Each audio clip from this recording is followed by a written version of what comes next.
आगे मध्य प्रदेश से इस वक्त की बड़ी खबर सामने आ रही है। इंदौर से बड़ी खबर है। इंदौर पे लॉरेंस गैंग के 3 गुर्गे गिरफ्तार किए गए हैं। तीनों के पास से कई असले बरामद किए गए हैं। 3 दिन की पुलिस रिमांड पर सभी को भेजा गया है।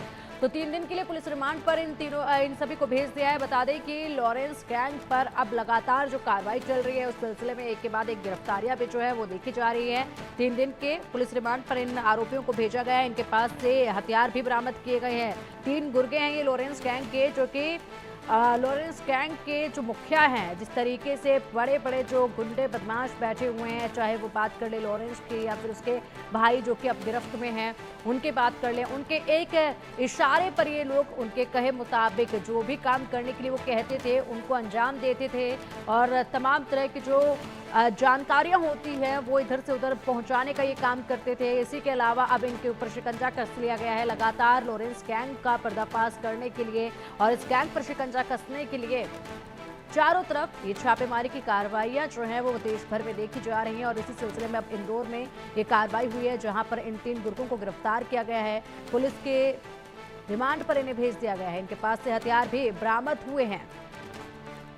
पूछताछ अब इनसे की जाएगी। पूछताछ के बाद जो है और भी जानकारी निकलकर सामने आएगी और उसके बाद जो जानकारी निकलकर सामने आएगी उसी के आधार पर आगे कार्रवाई बढ़ेगी, क्योंकि लगातार अब जानकारियां इन्हीं से जुटाई जा रही है, जिसके बाद एक एक कर इनके गैंग के तमाम सदस्यों पर शिकंजा जो है वो कसा जा रहा है।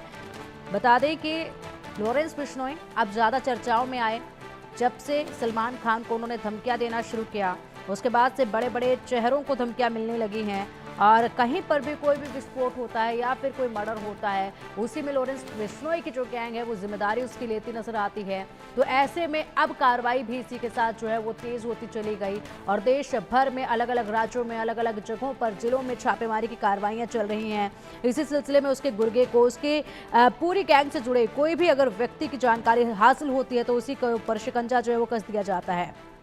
और इसी सिलसिले में अब 3 गुर्गों को गिरफ्तार कर लिया गया है और काफी खास गुर्गे ये बताए जा रहे हैं। अधिक अपडेट के लिए इंदौर से हमारे सहयोगी एहतराम शेख हमारे साथ जुड़ गए हैं। एहतराम, देखिए 3 गुर्गे लॉरेंस गैंग के जो कि काफी महत्वपूर्ण कामों को अंजाम दिया करते थे लॉरेंस गैंग के लिए, इनके पास से हथियार भी बरामद हुए हैं।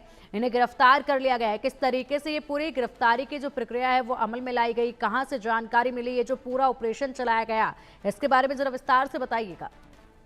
देखिए, जो पूरा घटनाक्रम रहा वो इंदौर के बाईपास इलाके का घटनाक्रम है। जब पुलिस को एक मुखबिर के जरिए सूचना मिली थी कि बाईपास पर एक ब्लैक कलर की थार कार के अंदर कुछ लोग हैं जो संदेहास्पद लग रहे हैं, पुलिस ने एक टीम बनाई क्योंकि इस बारे में शंका थी कि उनके पास हथियार हो सकते हैं। पुलिस ने टीम बनाकर जब दबिश दी, उस कार को जब्त किया गया तो उसके बाद में उसमें से 3 लोग मिले।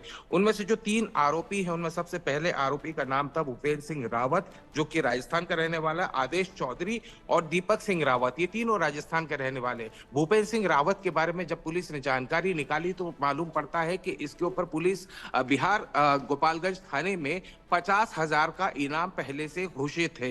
ये फरीदकोट में जिस वक्त लॉरेंस बिश्नोई बंद था उसी के साथ में ये फरीदकोट के अंदर भी भूपेंद्र उसके साथ में बंद था। तभी से ये लॉरेंस बिश्नोई गैंग के लिए काम कर रहा था। पुलिस ने और तफ्तीश की, पूछताछ की तो मालूम पड़ा कि कई सारे हवाला रैकेट्स के अंदर और कई सारे लूट और डकैतियों को अंजाम दिया है इन तीनों आरोपियों ने। निश्चित रूप से ये कहा जा सकता है कि इंदौर पुलिस की एक बड़ी सफलता है, लेकिन इस सफलता के साथ साथ पुलिस इस बात के ऊपर भी संजीदगी के साथ में तफ्तीश कर रही है कि ये मध्य प्रदेश के अंदर आखिर कर क्या रहे थे। ये तीनों गुर्गे जो है, जो तीनों गुंडे हैं, ये रहने वाले राजस्थान के और मध्य प्रदेश के इंदौर के अंदर क्या ये किसी वारदात को अंजाम देने के लिए पहुंचे थे। अभी इस मामले के अंदर पुलिस तहकीकात कर रही है। जी बिल्कुल एहतराम, जानकारी ये भी सामने आ रही है कि इनमें से एक बदमाश के ऊपर हजारों का इनाम भी घोषित था। थार कार लेकर ये लोग जो है वो निकल रहे थे, इनके पास थार कार भी थी, कई हथियार भी बरामद हुए। हालांकि अब इनसे पूछताछ की जाएगी तो और भी कई खुलासे होंगे। फिलहाल शुक्रिया आपका इन तमाम जानकारियों के लिए।